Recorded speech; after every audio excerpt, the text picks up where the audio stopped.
ცხოვრება რომ მარტივი იყოს. აქ ეგრე არ არის, იმიტომ რომ მაინც თავისუფლებას ახარ მოწყვეტილი, რაღაცა არ გაქვს იმის უფლება რომ გახვიდე გაერ და ყველანაირად შეზღუდული ხარ აქ.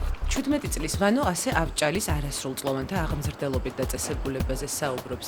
მასთან ერთად აქ სასჯელს 160 ბიჭი იხდის. დილა 9 საათზე იწყება. შემდეგ სკოლა, სპორტი, ხელობის შესწავლა. საპატიმროს ეზოში არასრულწლოვანებმა თავის ხელით ეკლესიაც ააშენეს. ახლა არ დადეგები აქვთ და თავისუფალი დროც მეტი.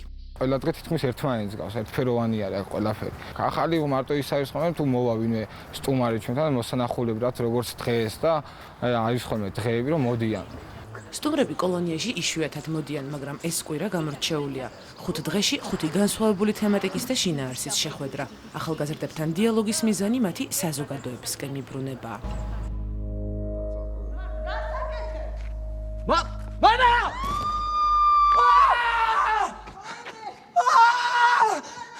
აღარ უნდა გაიზარდო?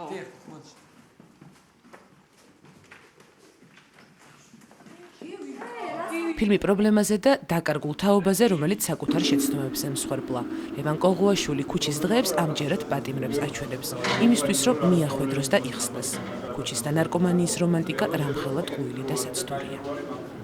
ჩვენ ცხოვრებაში მნიშვნელოვანი ჩვენებაა. განსაკუთრებულ რაღაცა ყურადღებას ემსახურებენ ეს ადამიანები. ამ შემთხვევაში თუ ჩემი ფილმი რამეში დაეხმარება და რაღაცა საზდოს მიცემს, ხო?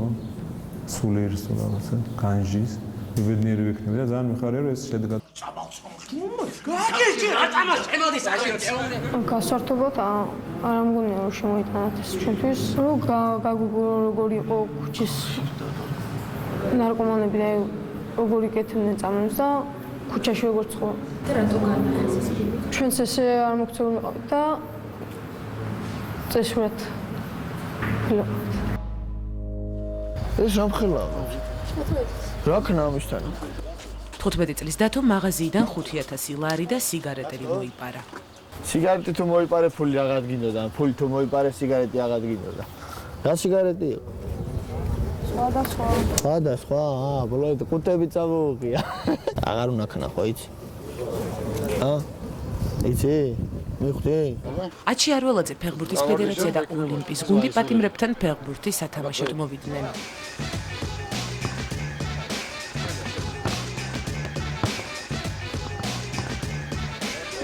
გარეთ რო ვიყავი ფეხბურთი, ბავშვობისაც ნება იყო გამოსულიყავ ფეხბურთი, მაგრამ ციხეში რომ მოხდი, რაღაც შემეცვალა აზრი მაინც.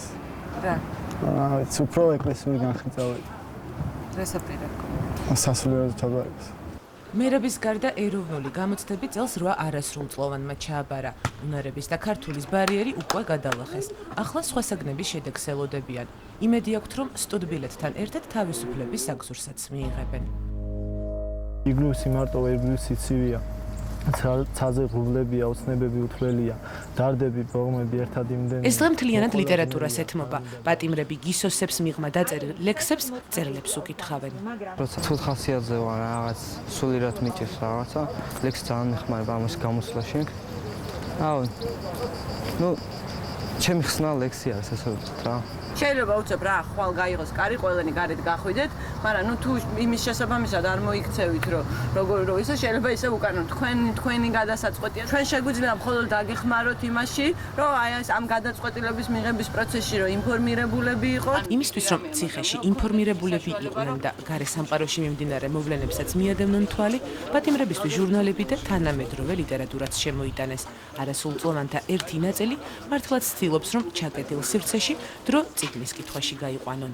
წიგნს უკითხულობ, მე აზრით რომ გამომაქვს რაღაც ცხოვრებას, ჩემ ცხოვრებას უფიქრდები მე. და იქიდან გამომდინარე ვანალიზებ ყველაფერს. და შეცდომასაც პოულობ და სადაუშ შეცდომა და როგორ შეიძლება ეს გამოვასწორო.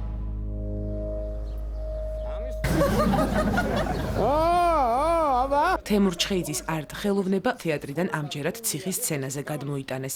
სპექტაკლს უკვე მე-12 თამაშობენ, მაგრამ განსხვავებული მაყურებლის გამო ღელვაც მეტი იყო.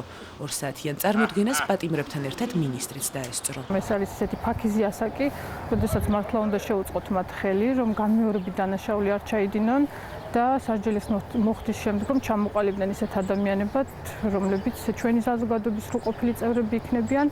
დანაშაულს განმეორებით არავითარ შემთხვევაში არ ჩაიდენენ და წარმატებით ცხოვრობენ მომავალში. დასკვნით დღეს პატიმრებისთვის ჯგუფმა რეგიონმა და ბაკურ ბურდულმა იმღერეს. კარგად ჩაიარა ამ კვირეულმა, ალბათ უფრო ამ ბავშვებს უნდა კითხოდა. მე რაღაცა ამ ემოციებს რო უყურე მგონია რომ წარმატებული. 5 დღე დასრულდა, კოლონიაში ცხოვრება ისევ ჩვეულ რიტმს დაუბრუნდება. 8 ახალგაზრდა გამოცდის პასუხებს ელის, 4 შეწყალებას. 18 წლისანი დარჩენილ სასჯელს უკვე ჩვეულებრივ საპატიმროში მოიხდიან. უმრავლესობისთვის ისევ ერთფეროვანი ცხოვრება გაგრძელდება.